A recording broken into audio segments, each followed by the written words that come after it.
आज सेवा करून नावाला आहे, मना मनावर साऱ्यांच्या छावून गेला आहे। म्हणून तर आज बीड जिल्ह्याचा बजरंग बाप्पा लाडका झाला आहे।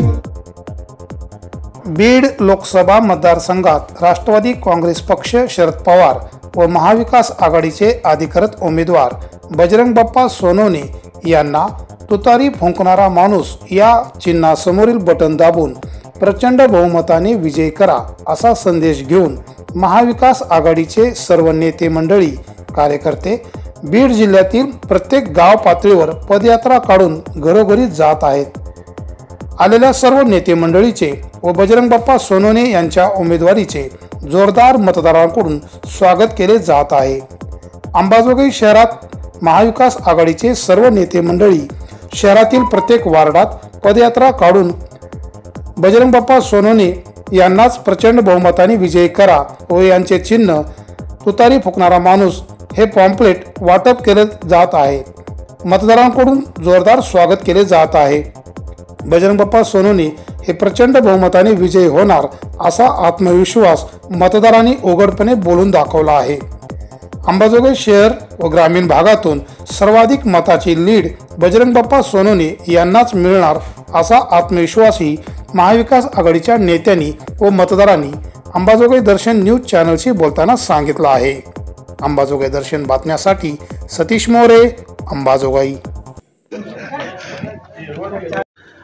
येत्या 13 तारखेला बीड लोकसभा मतदारसंघाची निवडणूक आहे आणि त्यासाठी आमच्या महाविकास आघाडीच्या वतीने राष्ट्रवादी काँग्रेस पार्टी, शरदचंद्र पवार पक्षाच्या वतीने श्री बजरंग सोनवणे हे आमचे अधिकृत उमेदवार आहेत आणि आमचं चिन्ह हे तुतारी फुंकणारा माणूस आहे। या उमेदवार व चिन्ह याचा प्रचार करण्यासाठी आम्ही अंबाजोगाईच्या सर्व वॉर्ड्स, गल्ल्यामध्ये आम्ही सगळेजण, आमदार पृथ्वीराज साठेसाहेब, काँग्रेसचे शहर अध्यक्ष श्री आसेफ खतीब साहेब, त्याचबरोबर सर्व पक्षाचे लोक आम्ही या ठिकाणी फिरतोय, मतदारांच्या गाठीभेटी घेतोय आणि असं लक्षात येतं की अंबाजोगाई शहरामध्ये मतदारांचा प्रचंड मोठा प्रतिसाद आमच्या पक्षाच्या बाजूनं, आमच्या उमेदवाराच्या बाजूनं आहे।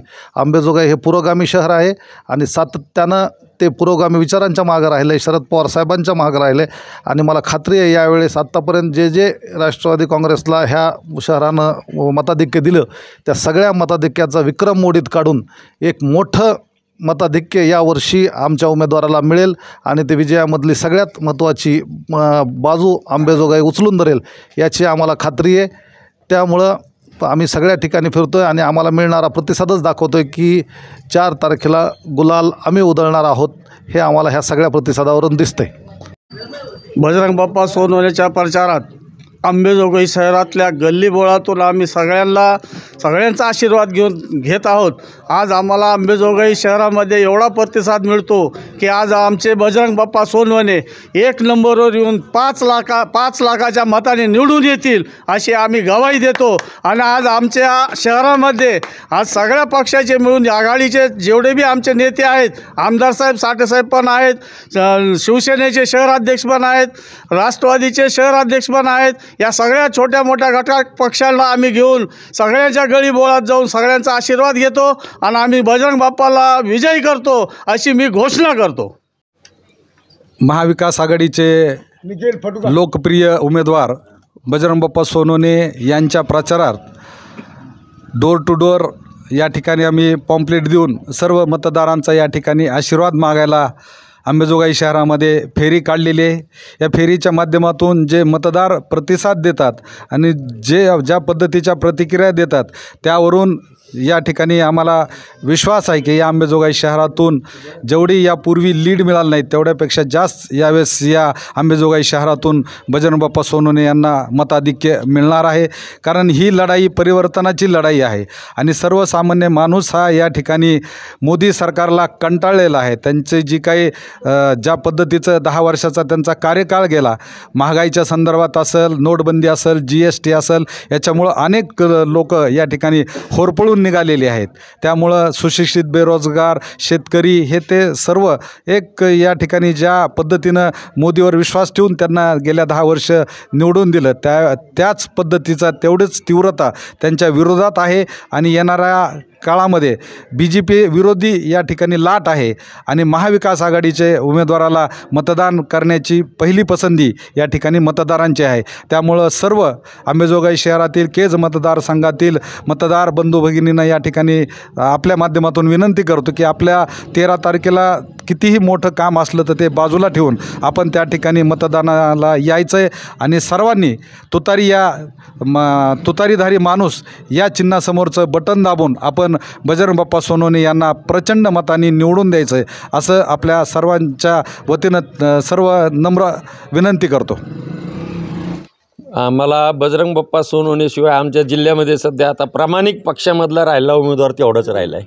बाकी तर सगळे बदमाशच, म्हणजे पैसे खाऊन सगळे पैसे वाचवायसाठी तिकडे गेलेल्या लोकांना जाण्यापेक्षा ज्यानं पैशाचा विचार न करता जो उमेदवार इकडं शरद पवारकडं आला आणि तो निवडणुकीला इथं त्यानं रिस्क घेतली बीड जिल्ह्यामध्ये उभं राहण्याची, आम्ही त्यांच्या बाजूनं आहोत आणि बजरंग बाप्पाच येणार आहेत. तुम्ही कुणी काळजी करू नका, फक्त ह्यांच्या शेवटच्या 3 दिवसाला सांभाळा. कारण का गेल्या वेळेसचा मी प्रत्यक्षदर्शी आहे आणि बजरंग बाप्पा ह्यांनी कसा पाडला ते मला माहिती, तुम्हाला माहीत नाही.